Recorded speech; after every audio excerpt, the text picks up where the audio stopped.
Welcome everyone. So today's session is about coaching in the agile space. And today I'm very glad that we have 4 panelists.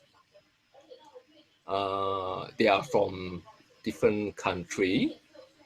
The first person, he's a coach, conscious leadership coach, life coach, and agile coach. He is also an organizer for an event called Vox Singapore. Last year, the track is about reinventing the way we work. I'm pleased to welcome Sewon. Hi everyone, good to see you. Do you want to say a few words about yourself? No, I think it was a good introduction. You know, if you ask me to speak, I'm going to speak for 20 minutes. So I think okay. That Save was the time enough for the panel so, discussion. Yeah. Okay, thank you. Thanks for the invitation. Happy to be here. The second panelist is from the Paradise Food Paradise in the northern Malaysia. He's not only a trainer, a coach, and also a student. Please welcome KE. Hi, I'm KE. I'm from Penang, Malaysia.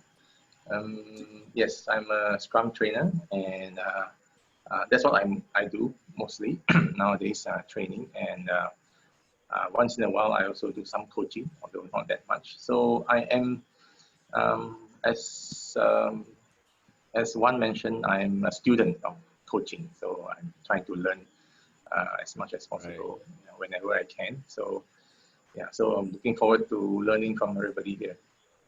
Thank you, KE. We'll have a lot of students.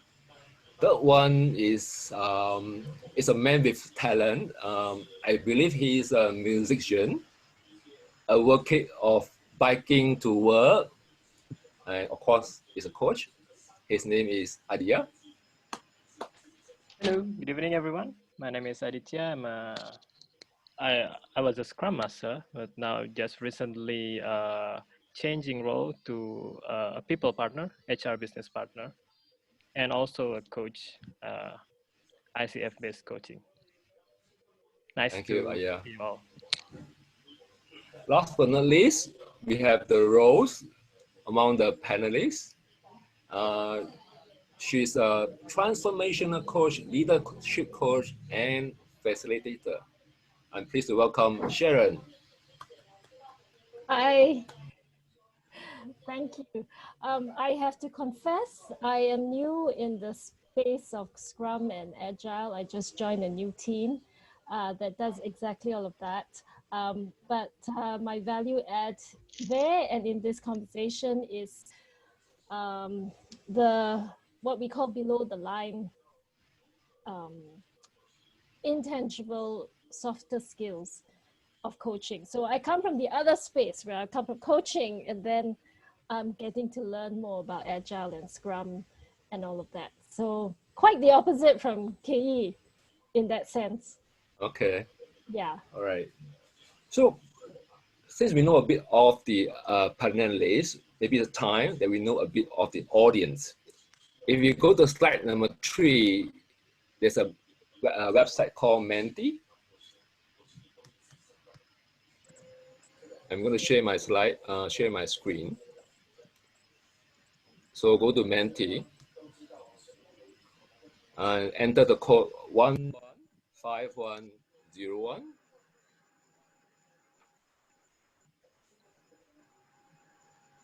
So you'll see the first question, length of your coaching experience after training.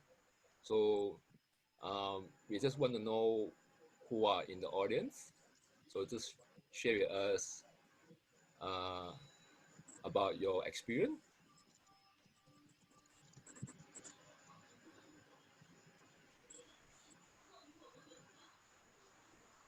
Did anyone get to go to the website?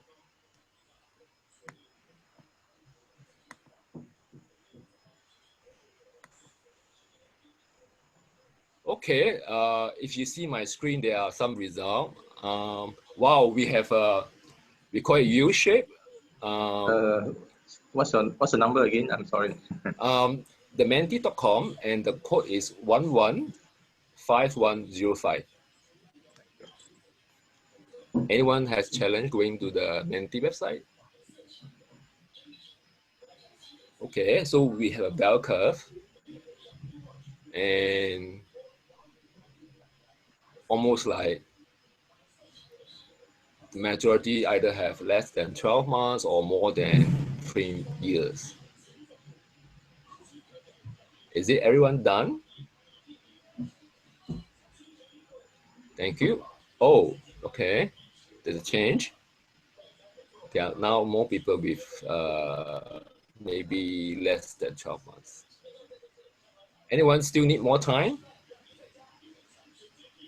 And the next question is about a word to describe your experience, your coaching experience. What is the word that you will use?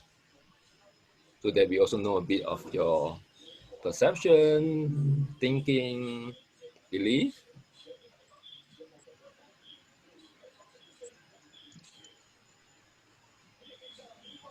Wow, powerful words. Yeah, please come in, please share.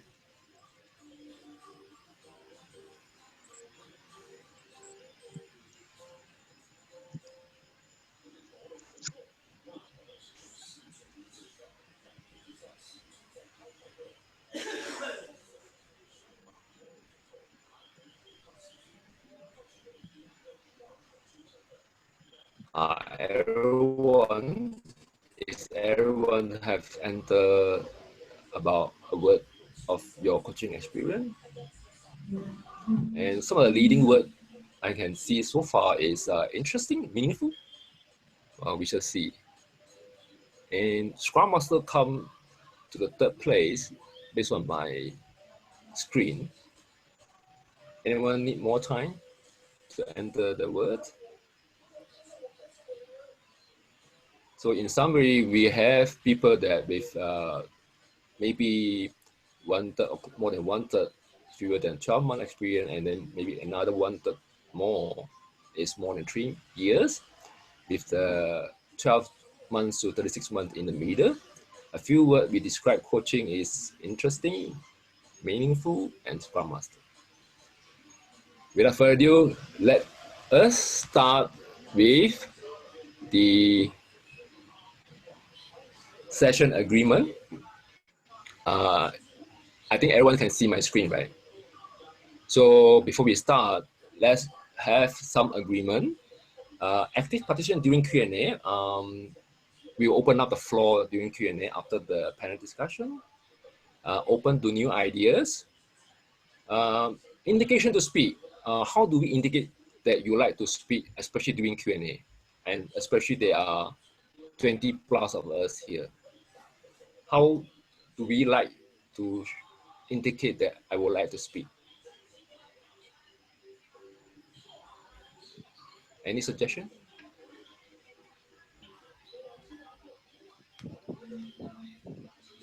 We can use the raise hand. Oh yes, raise hand means the Zoom raise hand or the physical raise hand? Zoom raise hand. Oh, okay. So there are people who say, Yan say raise hand, but I'm not sure is it Zoom raise hand or physical raise hand. So maybe we can accept both. If you can raise hand, if you prefer physically, and I also monitor the raise hand based on the Zoom raise hand. Is it okay, everyone? And because of the time frame that we have about 90 minutes. I hope we can complete by 8:30 to 8:45. I will be the timekeeper as well, beside the moderator, the host. So sometime we are run out of time, I may give you this signal that you need to wrap up or like this.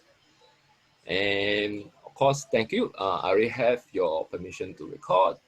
And last but not least, because this is a panel discussion, I hope we agree this term, agree to disagree respectfully, so that we all can go home, learn something, and not feeling too stressful. Is it all right?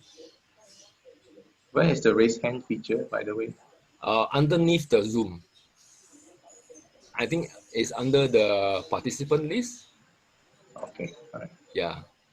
So I think all of us, we agree that today we speak as a personal, as an individual, as a profession, and we are not trying to imply the position of our employer or ex-employer. Is that right? Okay, let's get started. If you don't, okay, so yes, Sharon. Someone is still not on mute. There's a lot of background noise, so I'm wondering. Okay, so I will do my magic. Alternate M. How is the situation now? And the panelists, please enable the mic because we will do the panel discussion first. And I will not do the sharing because there's nothing to see on the screen. We just see the screen. And panelists, are you ready? Yeah. Okay, I think we will start with some simple or general question. Then as we progress, maybe a bit different. So share. My first question is, how do you started with coaching, or under what situation you started with coaching? Anyone would like to share about his or her experience or the journey?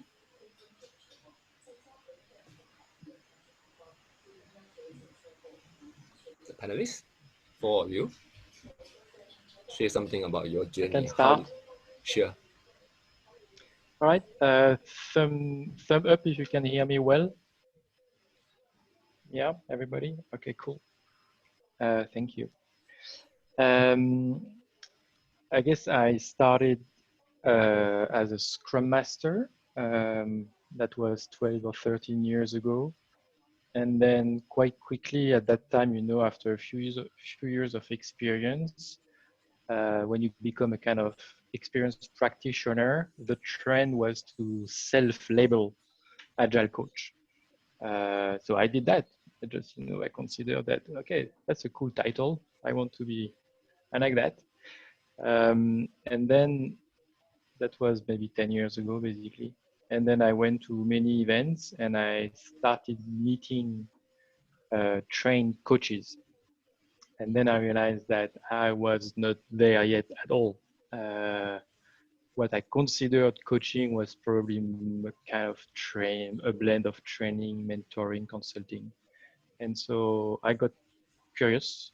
And then like, I think 1 or 2 years after that, I decided to take a proper training myself. So that's my story. Thank you, Siwan. Anyone would like to share about his or her journey? Adia? Yeah, I'm pretty much the same with Zilvang.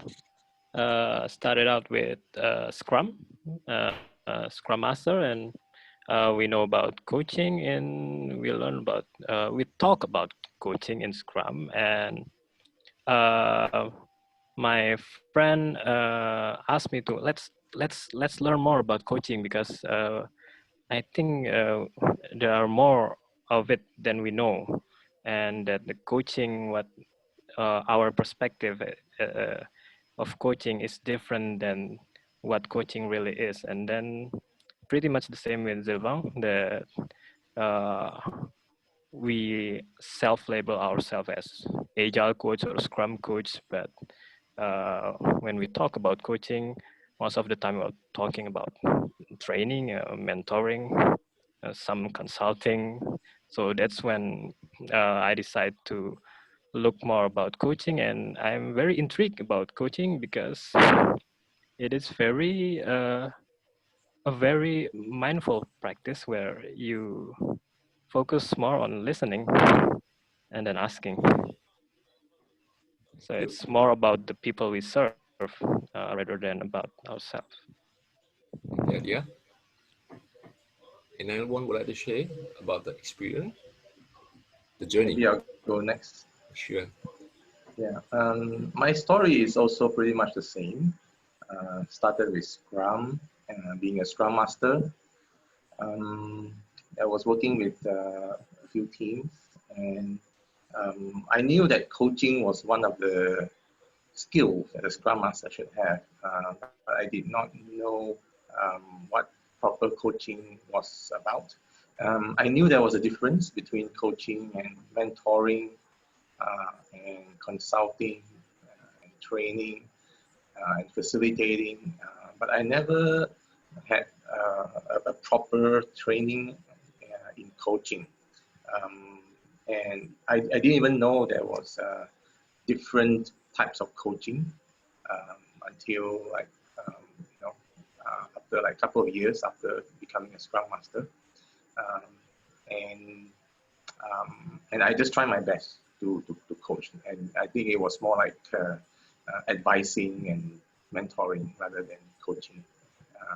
So I only knew more about coaching. I know much more about coaching last year when I attended a coaching course. Yeah. So, yeah, and I've been trying to practice ever since. Thank you, Kei. How about you, Sharon? Wow, my story is so different from all your stories. um, well, like I mentioned earlier, I don't come from the Scrum space until now, until 3 weeks ago officially, when I started a new role. But my story starts in the teaching at the university in Singapore and in the polytechnics in Singapore. And I had these students, I was doing it on an adjunct basis, a part-time basis. And I guess my style of teaching was so different because I was adjunct. The universities pretty much left me on my own devices. So I just taught the way I taught, and I came with my full self. And then my students started coming to me for career advice, for boy-girl relationship advice. And I realized that I was having these long conversations with my students. And they were crying, and I was thinking to myself, this is fantastic. It feels great, but I don't know whether I'm doing it correctly. And being a typical Singaporean, I'm like, do I need qualifications? What if I completely screw up their lives? So I started to ask around, is there a proper counseling course maybe, or, and the universe is amazing. They just turn up with people. I started meeting people, and they called themselves coaches. And I thought, what's that? Because I only knew soccer coaches or swimming coaches, right? I didn't know, and I was amazed that they could make a living out of talking to people. I'm like, what? Seriously? You can earn money from just chit-chatting and having a conversation. And that's when I got really seriously curious about what coaching is. And one thing led to another. I got my certification in 2012. Oh, I started in 2012, the training, and I finally got my certification in 2012. And at right now in 2020, I have PCC, that's what we call it, Professional Certified Coach, which means I have 500, at least a minimum of 500 hours under my belt. And now I'm venturing into Scrum and Agile and transformation space, which I'm curious about because I see a lot of synergy between the two. And a lot of struggles amongst agile coaches or people who call themselves agile coaches, but not really coaching per se. So I see a gap there that I can fill. Thank you for all your sharing. I can sense that some of us are coming from Scrum Master, some of us from the other way around. And I'm curious, beside the requirement of the job and also what is your interest, what are some of the why that you are in this coaching journey? Maybe share a bit more why before we go for the details. Anyone could answer this. What's the why that help you to keep you in this journey? Beside the job requirement, maybe interest, any other reason that you would like to share with the group? Okay, maybe I'll start. Sure. As mentioned previously, I might not be a very experienced coach like Sharon. I might just started like KE in coaching, and but what uh, what intrigued me in coaching is what makes me stay in coaching is uh, I want to help people. I want to give value, to help people becoming better. And I think coaching is the one that suits me in helping people achieving their goal. Uh, and beside that, also, oh well, I have a blood in education where my father is a lecturer and also my grandfather's. So it's like maybe that's in the blood also, and I'm pursuing the same path, but with different ways with them. Thank you, Adya. Anyone will share the why of the personal why? I guess for me, it's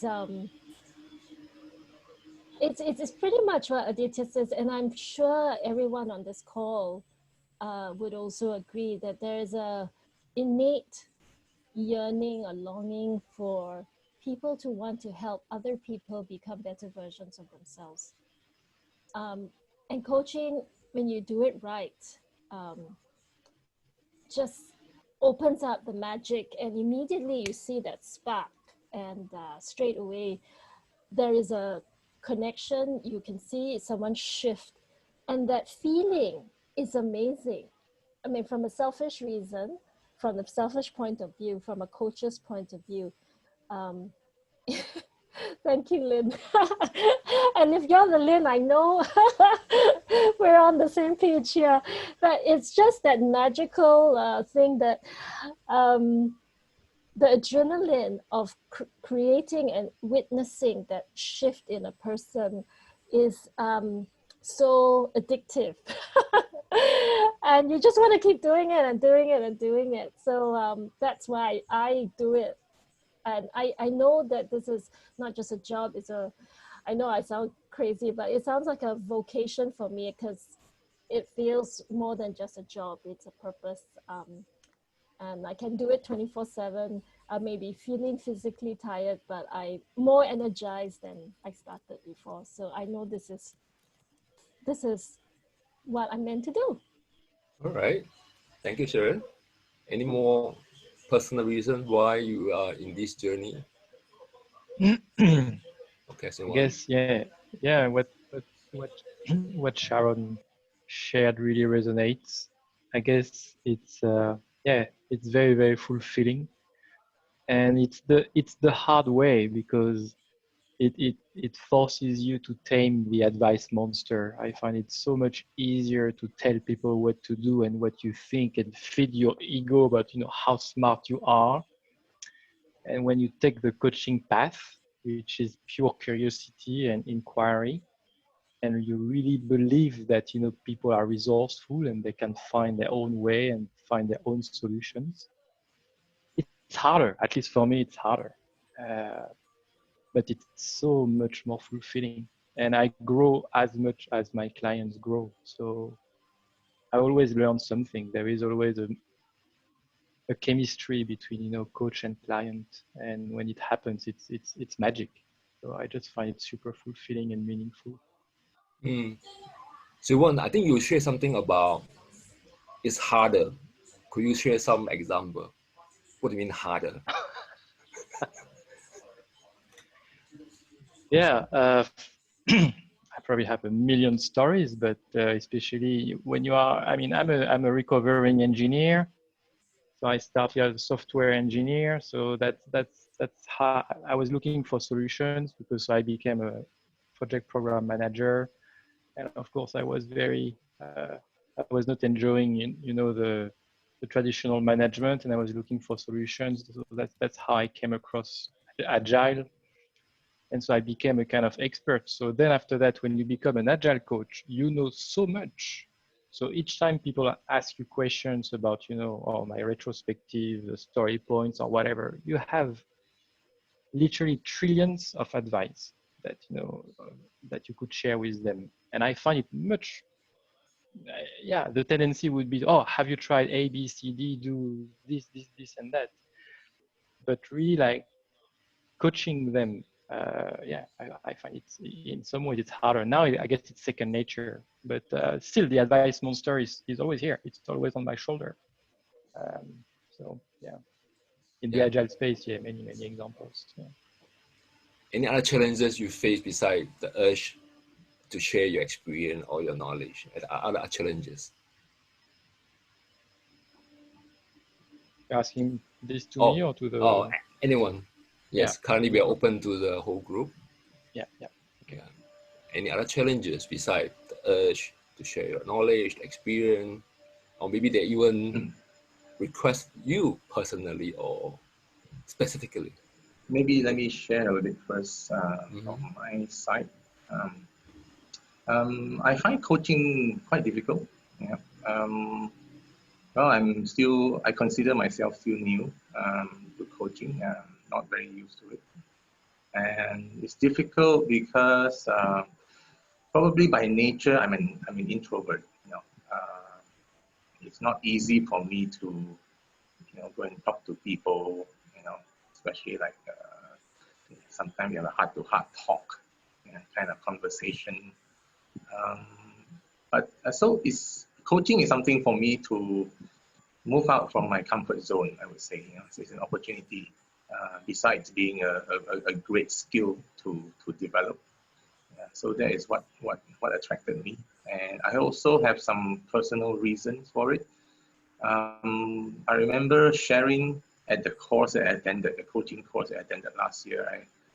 Same question was posed, and I remember I said the one person I would like to coach is my son.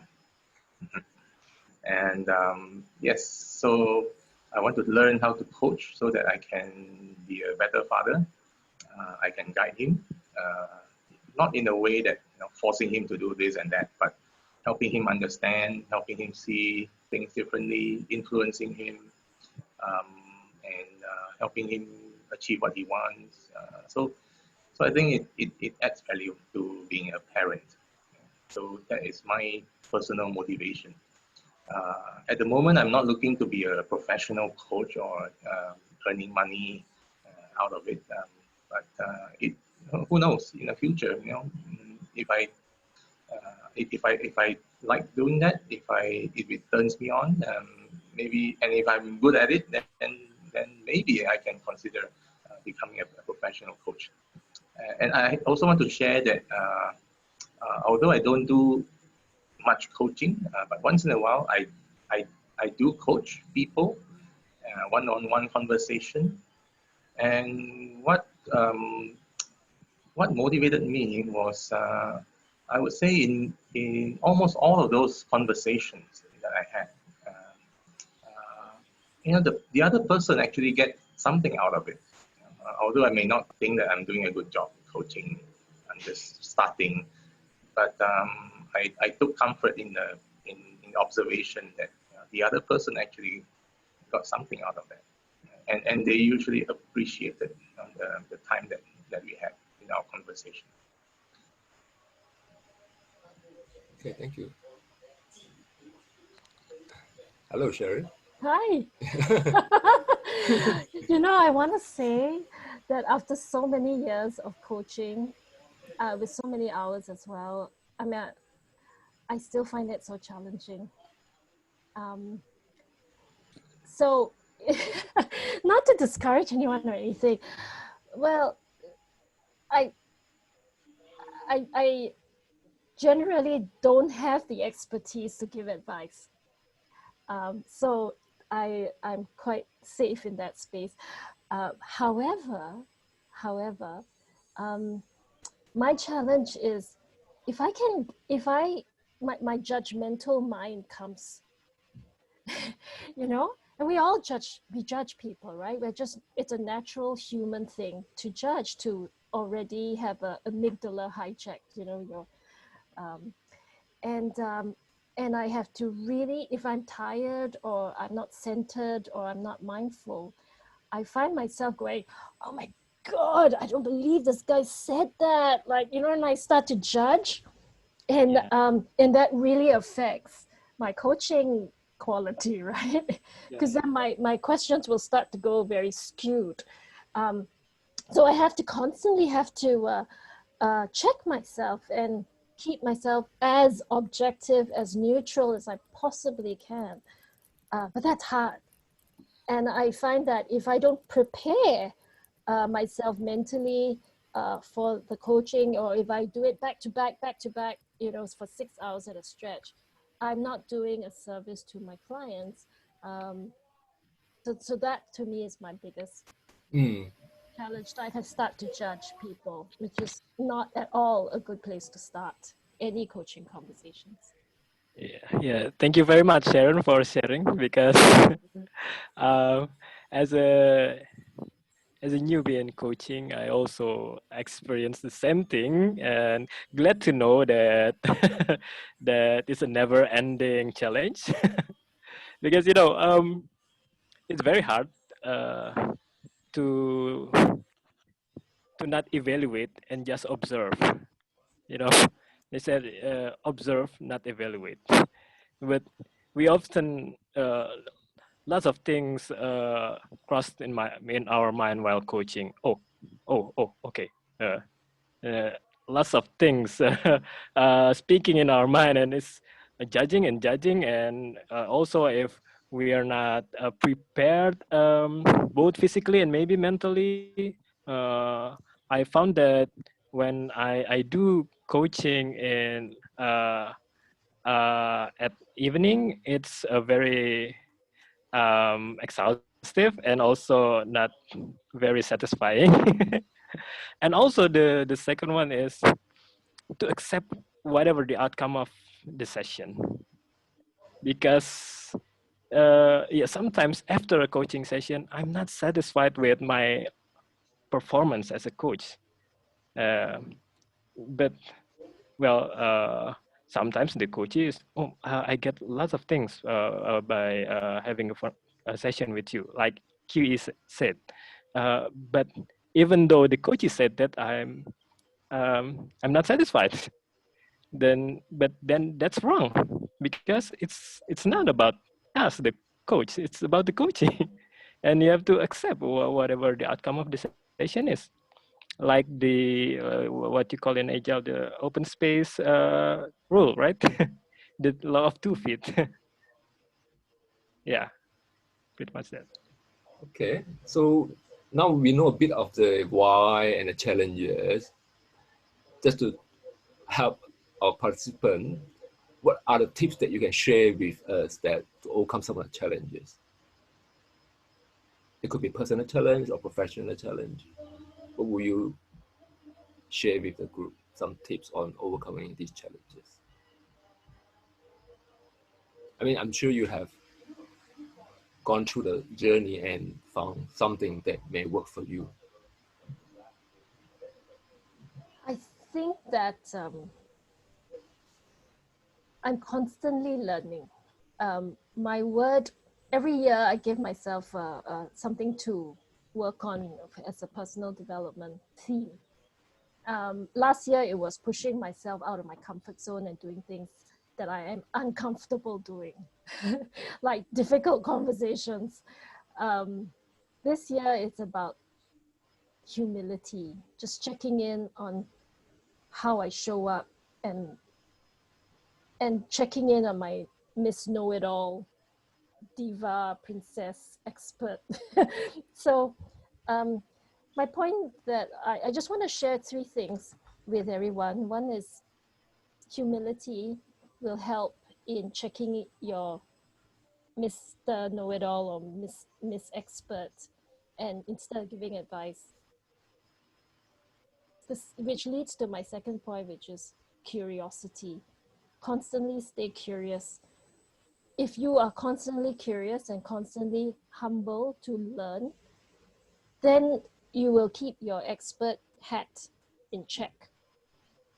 And lastly, and most importantly, it's what Sylvain had mentioned earlier, which is about always seeing your coachees or your clients as resourceful, creative. They will know how to figure it out themselves. They do have the answers. And I call it blue sky thinking. It's not the blue sky thinking that most management books write about or whatever. The way I see it is a lot of times we see gray clouds. Like right now, everything is about COVID, you know, stay at home, stay safe. How many people died? How many people got tested positive?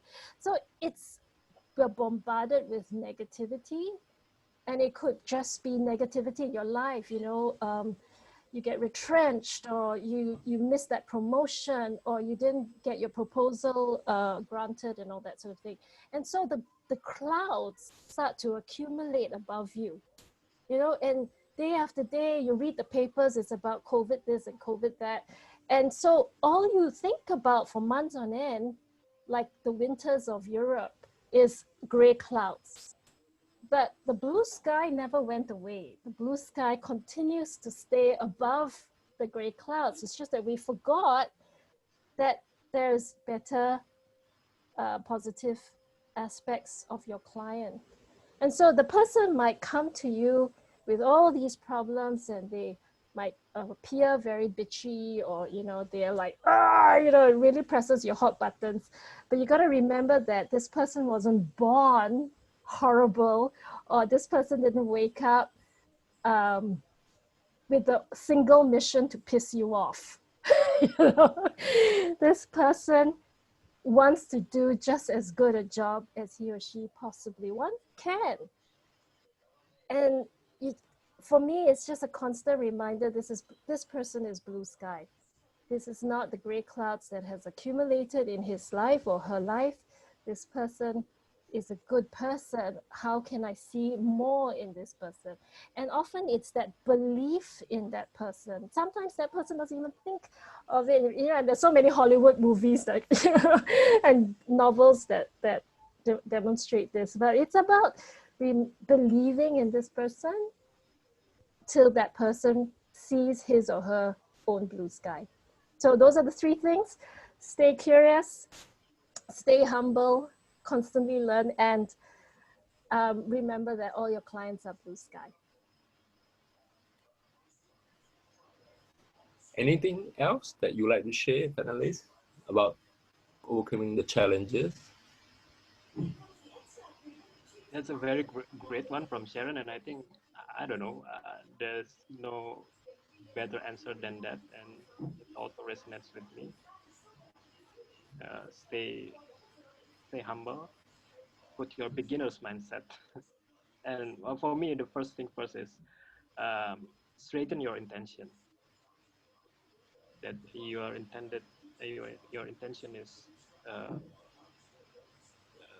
to be helpful for this person. Thank you, Anya. Yeah, yeah, Sylvain here. Yeah, are you really coming from a space of service?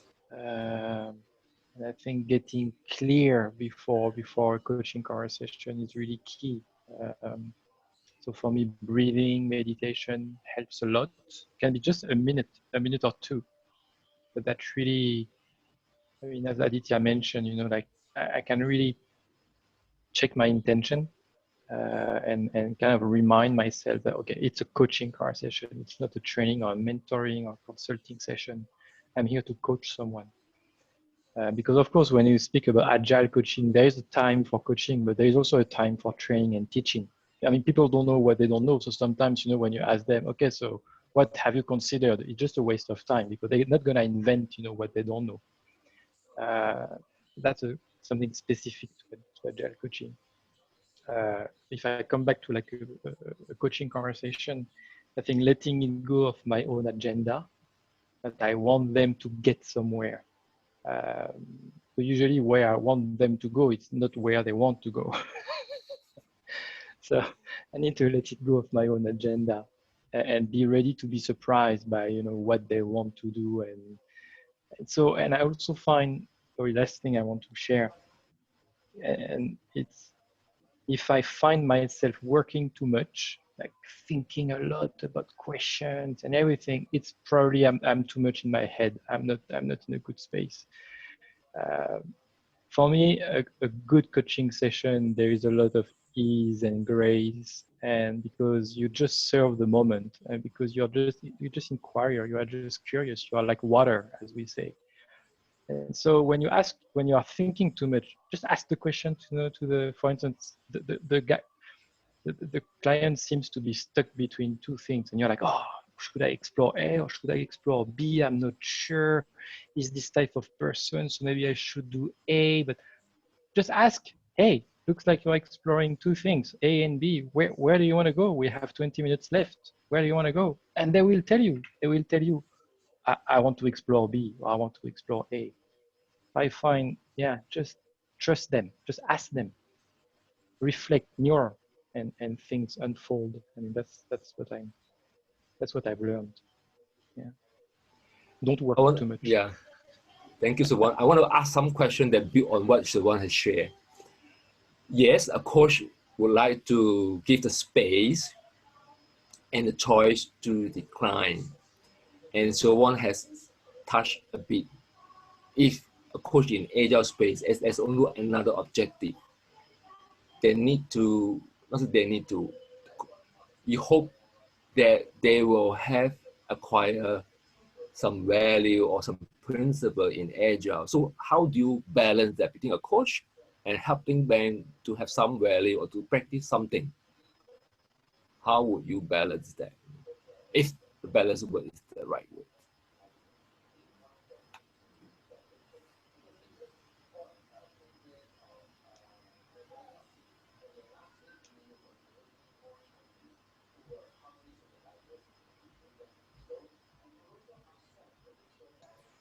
Perhaps one, can you, I don't quite get your question. Okay, so say that again. My question is about being a coach. We give space to client. We allow them to explore. We ask them, you want to explore A or B? At the same time, being a coach in agile space, there's another expectation, right?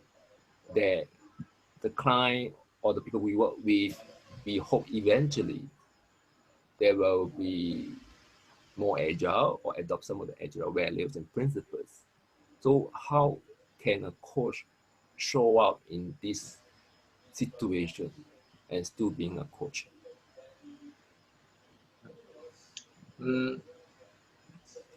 So, well, it depends on the person you're coaching or the situation. And on one hand, you don't want to, tell them answers.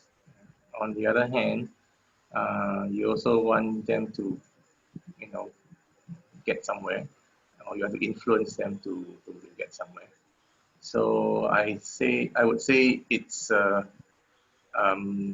what you say. It's a balance. Stay in the middle path. I would say. Don't do too much of it. Both extremes. Sometimes you want them to figure things out by them, on their own. This is coaching, and sometimes you want to go to another mode, maybe mentoring, teaching. So it's not all situations requires coaching. So you have to see what's the need, and you just try your best, as a coach or as a scrum master, and you see what emerges, and then you can see how you can, not only go with the flow, but try your best to influence in some kind of direction. So you have to let go, and you have to, you have to. Sometimes you have to push. Sometimes you have to just let them be. Um, yeah. So even as a coach, sometimes we also need to push. Yeah. So it's not like all the while just let them figure it out on their own. Yeah. So sometimes they are stuck somewhere, and then it requires a little push from you, to get them unstuck. Yeah. So it's all in the moment. Yeah. So I would say we have to keep our eyes and ears open, listen, not only to the words but also to the body, to the to the feeling, to the whole person. Right, thank you. Any other opinion or sharing on this topic? I don't see a contradiction, actually. In fact, that's the reason why I got even more interested and curious about Agile and Scrum. So if you look at the Agile values and principles, right, one of it is to respond to change.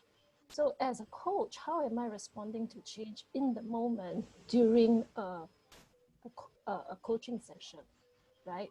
Am I more interested in the end outcome or in the individual? Of course, the individual in a coaching session, right? I'm interested in how you are feeling, how are you dealing with it right now. So to me, there is a lot of overlap. The manifesto of Agile is so in sync with the approach, the authentic approach of coaching. And to continue with what the previous KE was talking about, sometimes you do need to push. So for example, use the analogy of the geisha and the samurai. As much as coaches create a safe environment for people to trust and spill and share their deep, darkest, thoughts and things like that, the coach is not just a welcome doormat or a listening ear. Yeah, there is also the other range. There's a whole range of being a coach, and so you also have to sometimes play the samurai, and not figuratively whack them at the back of the head, like, oi, you know, like, hello. and so sometimes you need to do that. And so to KE's point, you need to put that nudge and to call out, like, hey, you said you were not going to do this. I'm calling you out right now. This is not the behavior or the action that you said you were going to be. And you have to be tough about that. There's no BS in this, and so it's not about just sayang or everything is sweet, and love and kisses. This is so it's calling it out. So often I tell my clients, I'm not here to be your best friend. I'm your coach. Thank you. And to build on that, so we know the why, some of the challenges and what we can do, right? So if I were to want to embark on this journey, and assuming that I'm also a Scrum Master, and I want to embark on this coaching journey, besides attending a school, what advice you would like to offer to me? It's open to everyone, the panelists. What is some of the best advice that you will offer to me if I'm going to start this journey, coaching journey? Yeah, thank you. Yep, Sylvain. Hang out with coaches. Yeah, it's like, when you want to be part of a new tribe or you're curious about a new tribe, yeah, meet them. And the amazing thing is that now there are so many opportunities online to watch demos and attend events. There is one, for instance, that I like, which is called WBEX. It's once a year. There is a pre-summit and a summit, and the pre-summit is free with some thought leaders, and they just offer like demos and sessions, and you'll see how wide coaching is. And you'll see that, you know, when you watch Sharon coaching and KE coaching and Aditya coaching and Sylvain coaching, you'll be like, are they all coaches? Are you sure? Because there are so many flavors of coaching. Some offer somatic coaching, some offer presence-based coaching, some offer, I mean, I'm sure there is a new trend every day. So that's also how you're gonna learn, you know, about this, you know, fantastic tribe. And then, yeah, you can take courses, but I would say, yeah, there are so many podcasts, for instance, as well. One that I really like is called Coaches Rising. The guy interviews a lot of, you know, thought leaders. So just be curious and yeah, hang out with coaches, get coached. There are plenty of coaches. They learn and they offer free coaching because they want to sharpen their skills. So it's amazing. It's an amazing opportunity for you to be coached and learn by being coached. Actually, so many people become coaches because they have been coached themselves and they loved it so much that they were like, okay, I want to do this. I want this. I want this. I want more of this in my life. And it's like giving back. You know, they want to give back because they have been another human being was there for you, for them in tough times, and they want to give back. So these are a few pointers. Thank you, Simon. Any other tips for learning this coaching skill?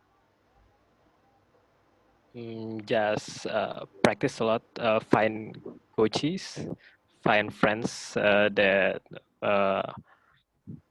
your safe zone to practice your coaching skill, and yeah, practice a lot. And besides that, everything has been said by Zevon.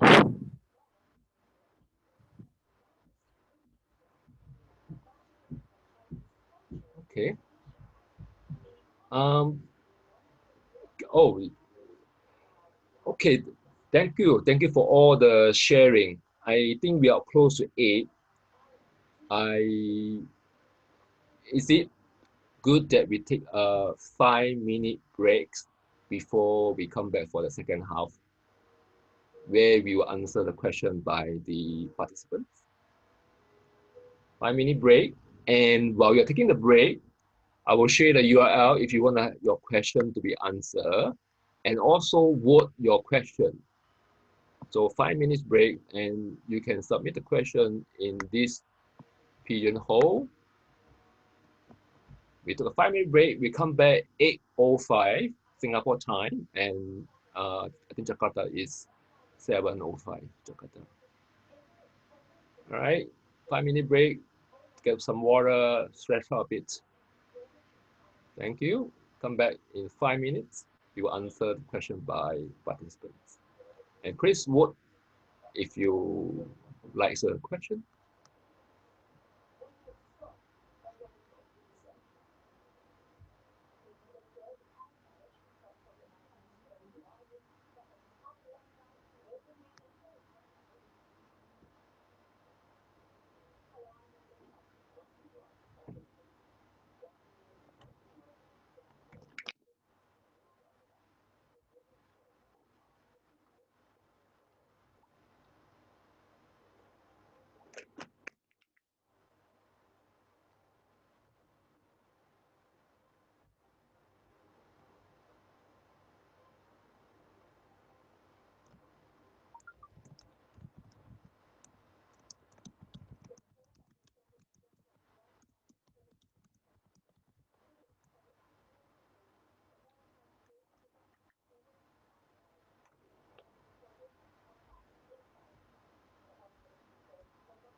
Thank you for coming back.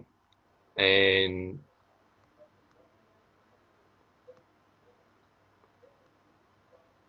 I'm going to share the screen on the question list.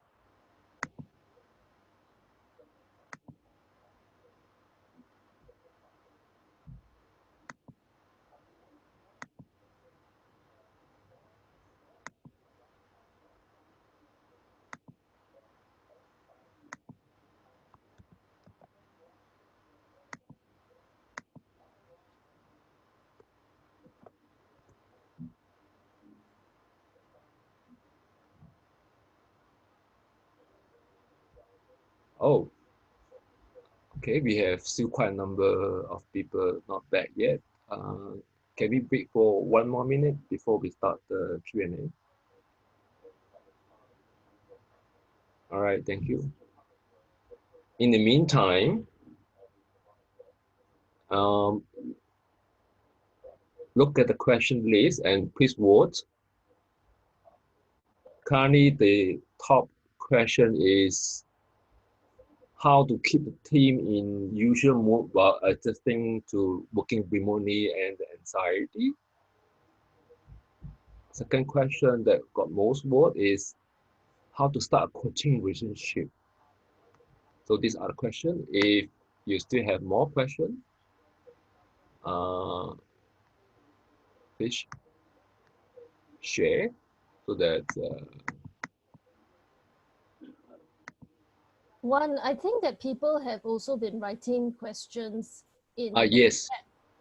Some of the questions I asked them to redirect to the list. Yes. Like for example, some people say that I'm a product owner, I interact a lot with Scrum Master, and unfortunately, as passionate or connect with people like you share, maybe not. So this is the one of the questions that asked in the chat. So currently, based on the voting, the question by Warren got most votes. And once most people are here, then we can start the Q&A. So now it is 8:07. So maybe we start. So this pigeonhole allows us to enter the question that we may have either from this session or this main topic that I asked. What's your biggest challenge on coaching in the agile world? So currently, the question by Warren has 3 words. Maybe Warren share a bit more about the question. I mean, context or maybe something more specific. Warren? Hello, can you hear Yes. me? Yes. Yeah, Please. I'm wondering with this one because people are adjusting because of the recent events that people are now forced to work from home or work quarantine, and people does have changed behavior in terms of how we work right now. But at the end of the day, we're still running a business. So how do we find the balance between um, coaching the people that we could still work as is or business as usual, but also understanding that we are also human beings, that we cannot just turn off a switch and just focus on work. So how do we coach people in that sense? Thank you, Warren. This would hello. Yep. Yeah, I'm wondering. It's also two two-sided of the question. One is in terms of the people you work with, and if there is also management, how do you coach the leadership in terms of this one? Okay, thank you, Warren. Anybody would like to share about respond or some tips about this challenge?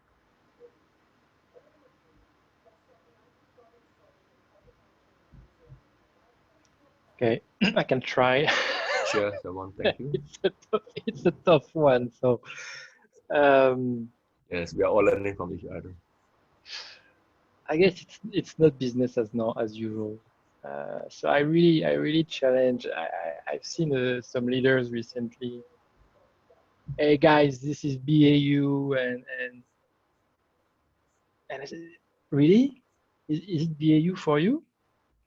You know, when you are you have your kids jumping on you during meetings, you know, and you don't know what's gonna happen tomorrow, and you're like, homeschooling and your revenue are dropping by 90%. It's BAU, seriously. So I I try to create these conversations and say, I don't think it's BAU. And I guess what I expect from leaders, I'm very, very, you see a lot of, we say that it's when things are so difficult that our true nature, comes up and comes out. And we've seen leaders writing emails to their staff saying, guys, take care of yourself, take care of your kids, take care of your parents. We don't expect you to work as we don't expect business as usual. And so I guess my coaching these days is really to help people handle, what's going on for them and help leaders be compassionate and human. Yeah. So that's what comes to my mind now. That's so beautiful. I love it. I absolutely love your answer. I'd like to add to that and to Warren's question as well. I would acknowledge and not shy away from the adversity or the uncomfortable feeling. So first and foremost, if they say it's BAU, Sylvian had a beautiful way of saying, like, really? Is it really BAU? Challenge that. And it's only when we acknowledge what's there, even if it is uncomfortable, especially it is uncomfortable, that somehow by, that uncomfortableness decreases. And they feel that they now can manage things. And so as a coach, you need to be courageous. You cannot shy away from that uncomfortable, difficult conversations and help these uncomfortable, negative feelings come up. And as a coach, not only do you need to be courageous, you also need to hold the space, to be the strong one in that, to say, look, you're not going to fall into the abyss. I've got your back. I'm holding you. But you need to acknowledge that it's not BAU. And if it's not BAU, then what is it? And that's hard. That's a hard conversation. So yeah, absolutely. Thank you for raising this question, Warren. Yeah, more sharing about this topic. Just to add some, I recently also attend like a webinar and HR persons, and basically for people operations, for HR persons, all those HR persons out there are focusing on the people first. They are this pandemic, this situation is once in a lifetime situation also for each of us, and for we can see this as an opportunity to learn about to learn and grow from this situation, because I don't think it will occur in like once in 20 years. So focus on your people, engage with them, uh, ask ask them about how they are doing, how they feel, and well, basically business needs to be human first at this moment. And and you can also work with the people operations to create a engaging engaging working environment even with this pandemic situation. Maybe I can share also that my workplace is not really impacted in the business side, but we are concerned with the well-being of the people, but we want them to also be grateful that our current business is not really impacted. And one of the things you can do is don't be complacent in your work, but also put your family first. That's the framing that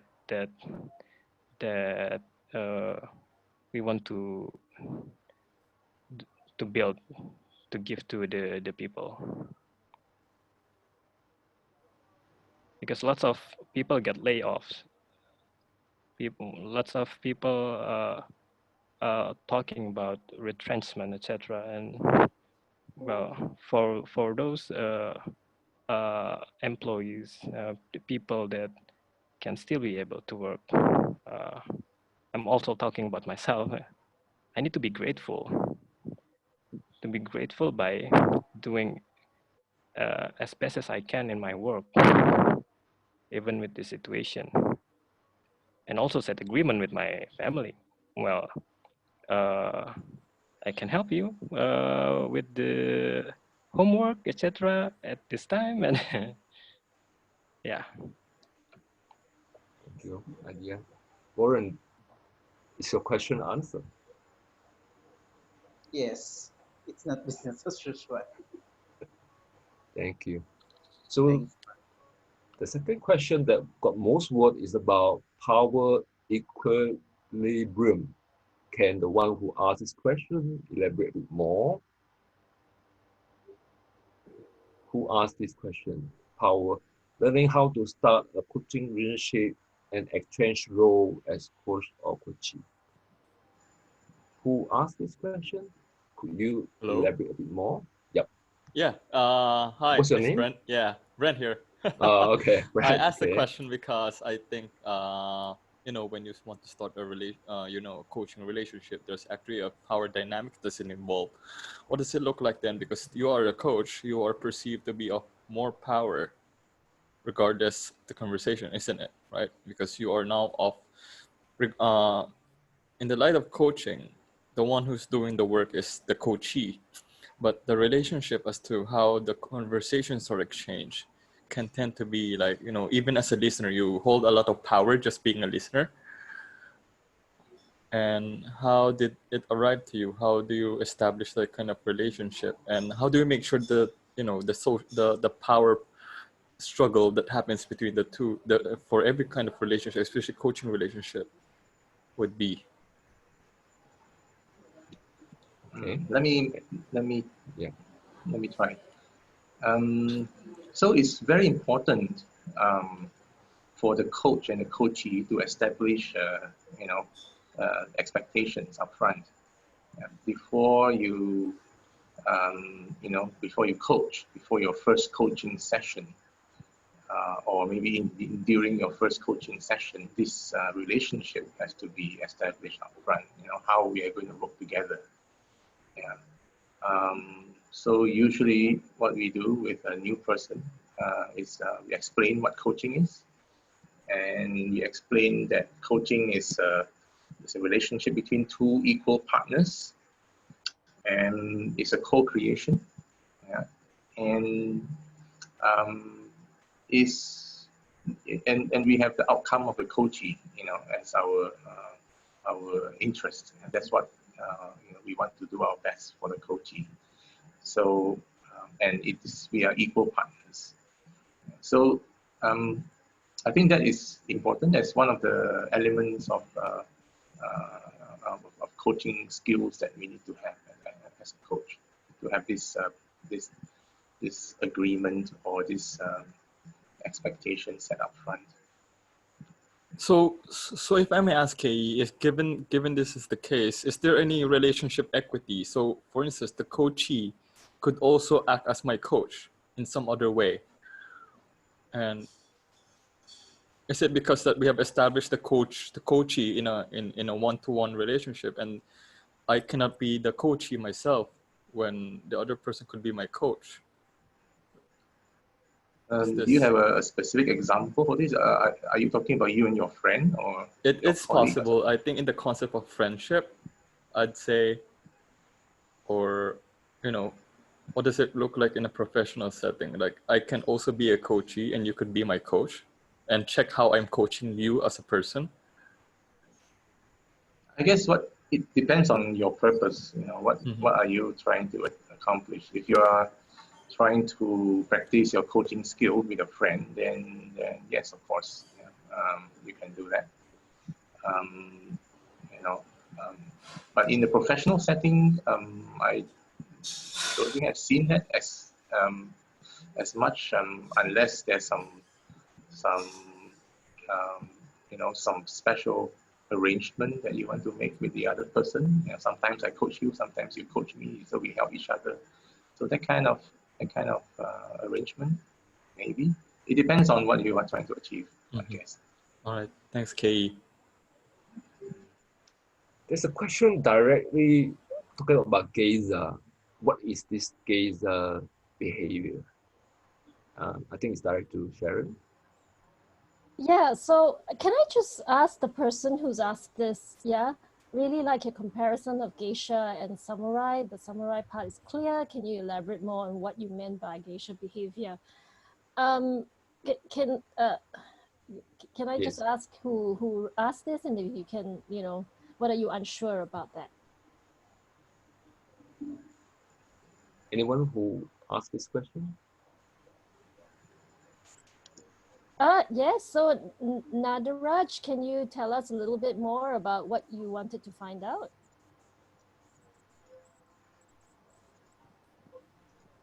Are you on audio? You might be on mute. Yeah, sorry, are you hearing me?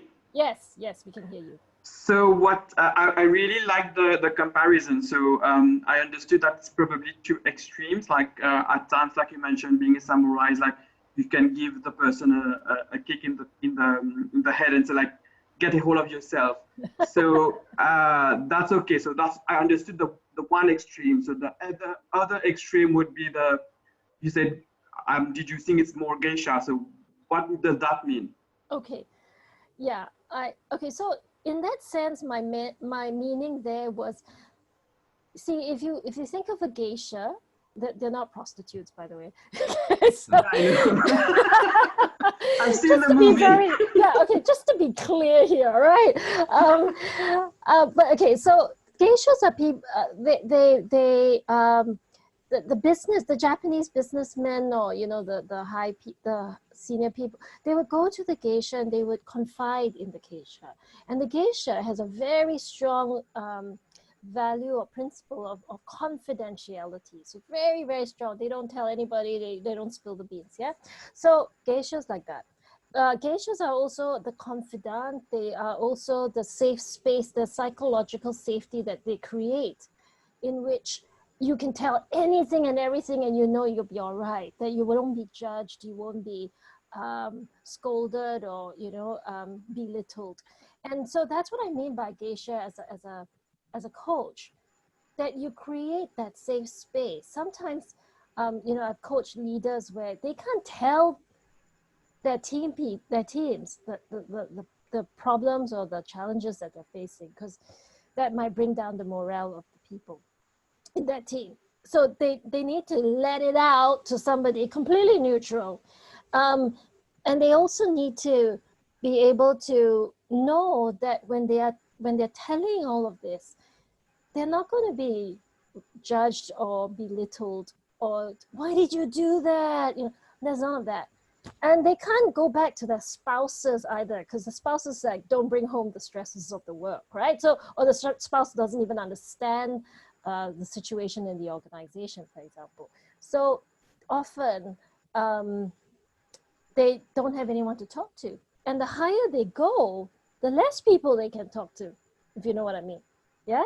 So as a leadership coach, what I used to do, and I still do sometimes, is I become that geisha for them, where they can let down their guard and they can tell whatever they want to tell. And through the talking, they come up with their own, sometimes it's just sitting there listening.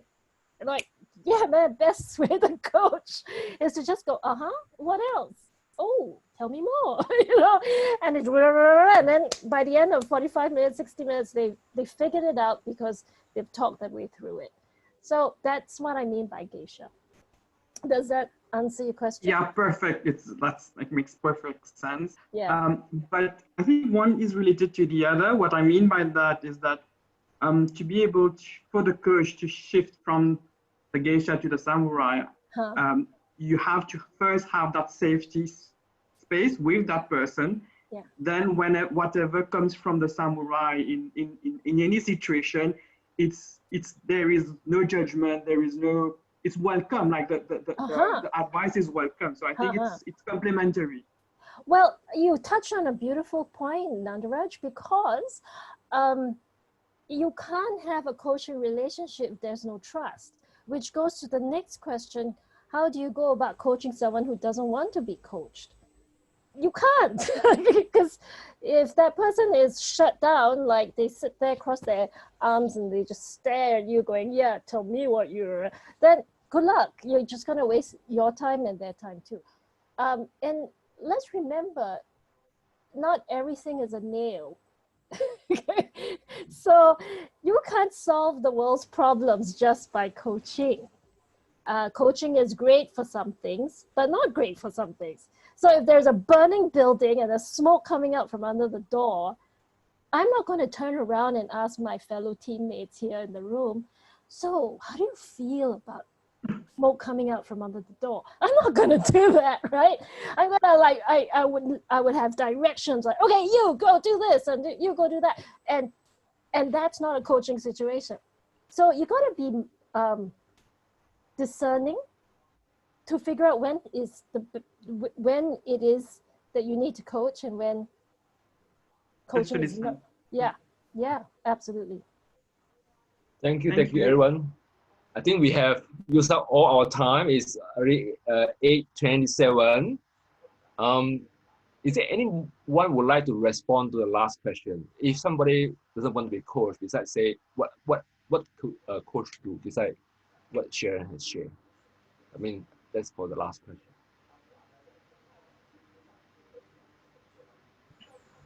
Yeah, I just quickly want to second to what Sharon said, that it's true that sometimes you fall in love with coaching and you think that, yeah, everybody should be coached right now. Any topic, everything is like 24/7 coaching. It just is, I mean, that's pretty cute. I think I fell into that trap. I wanted to coach everyone, and I wanted all my conversations to become coaching conversations. And then you realize as you become, yeah, welcome to the club, Sharon. I have the membership card. Yeah, and then you realize, as she said, that I mean, you become more skillful, and you see that, yeah. First, there needs to be the willingness from the client to be coached. And after that, you can see the ability, accountability, all that kind of stuff. But first, is the client willing to explore and being coached? So, yeah. Thank you, Suwon. I think we come to the end of the Q&A. And before we take a selfie or Wi-Fi, if anyone would like to share the LinkedIn profile, you are welcome to use this slide. I have made the slide to be editable by everyone. If you like to share your LinkedIn profile with the participants and also the panelists, you can enter your LinkedIn profile. And the next slide will be all the LinkedIn profile of the panelists and also facilitator. Before we take the Wi-Fi, can I ask Mr. Cheng, do you want to show something about the the picture that you have?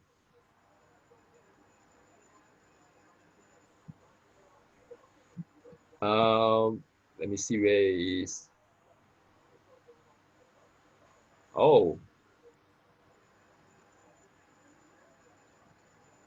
If not, while we are entering the data, any burning question that we didn't answer you, maybe give you a last chance. Anything? If I may, so it's like that's Nadaraj here. So as I shared previously, it's like we in Mauritius we are going actually from a digital transformation, and most of our Scrum masters come from an engineering background, and we've been noticing that they have a lot of challenge to connect to people. And when I listen to to the coaches here today, they are so passionate. There's that human connection, which is essential to coaching. So how do we bring Scrum Masters to be more humanly connected? And I know Sylvain, so maybe he might be relating to what I'm sharing. So it's been still a challenge for some of them. So if you have any advice.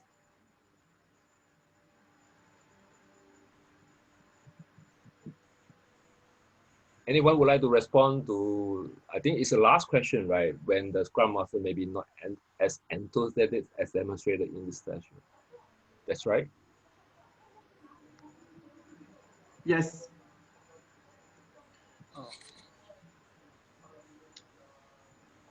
Well,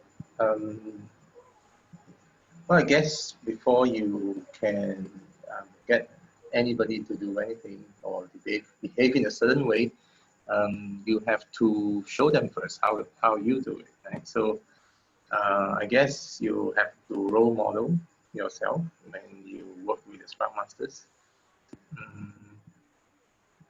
Let them experience coaching, teach them coaching, maybe give them some training, at least make them aware of what coaching is about.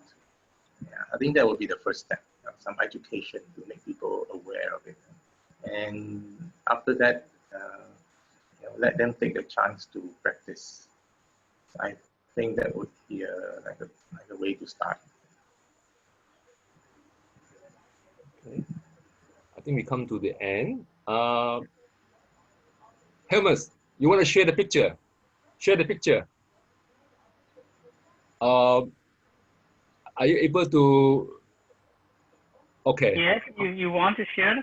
Yes. Can you bring the photo a bit closer? Closer. I'm not yet finished that the roadmap we do.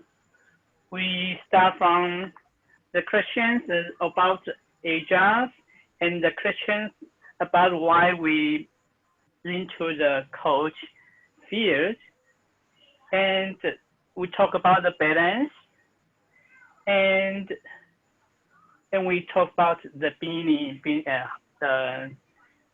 to be nature and to be modest and humble here, and of course, and then we continue our way to together in this field. That's the pictures about our conversation today. Thank you. Thank you. Thank you. All right. Can we take a group photo? As long as you are comfortable to show on the photo. Are we good to show the photo? And let's do 3, 2, 1. Okay. Smile. Okay. Thank you, everyone.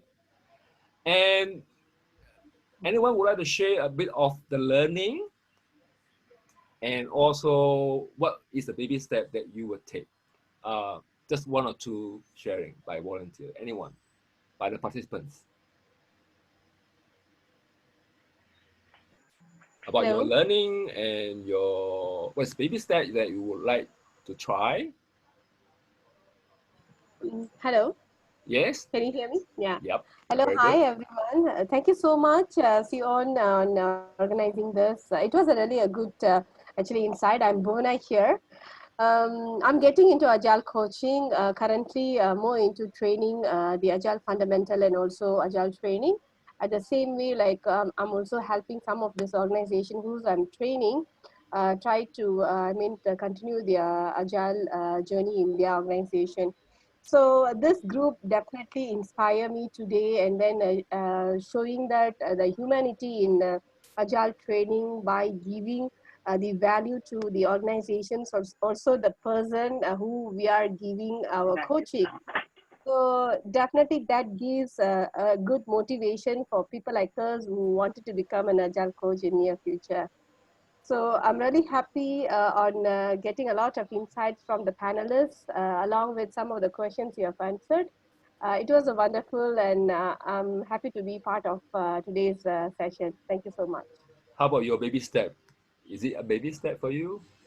Yeah, actually, the baby step is already taken, and then I'm also looking into, creating more agile values for the teams which I'm training by giving them an agile coaching, a continuous agile coaching. So, and today I can able to see like most of these people around the world, like people from Taiwan, China, and I also know like someone from Arya from Jakarta also. So this first session is also gives me a good idea how I can become a very good and meaningful agile coach.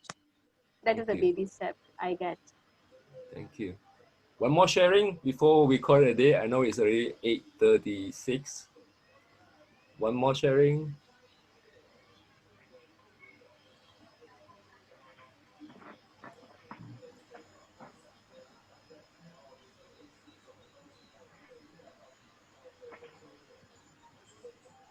The coach like the silence.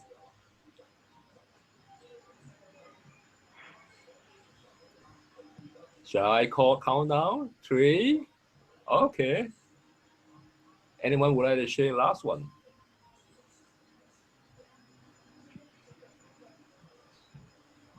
3. Maybe maybe the other question is is what is the one thing you got out of tonight that you didn't get out that let me say that again. What is the one thing you got out of tonight that surprised you? And it could be as irreverent as geishas are not prostitutes. It could be that. That's fine too. That's all right. So you just, what is that one thing? Just one. Anyone, please. Maybe let me share. Sure. So I think the last question that we looked at, coaching someone difficult, someone who doesn't want to be coached, that's actually for me. Yeah, and the person I have in mind is my son. So how do you coach someone who doesn't want to coach? So I think something Sharon mentioned, which I feel is very important, which I often forget, is the trust has to be there. So establishing trust is so important, especially with people whom you are familiar with, whom you have some relationship with.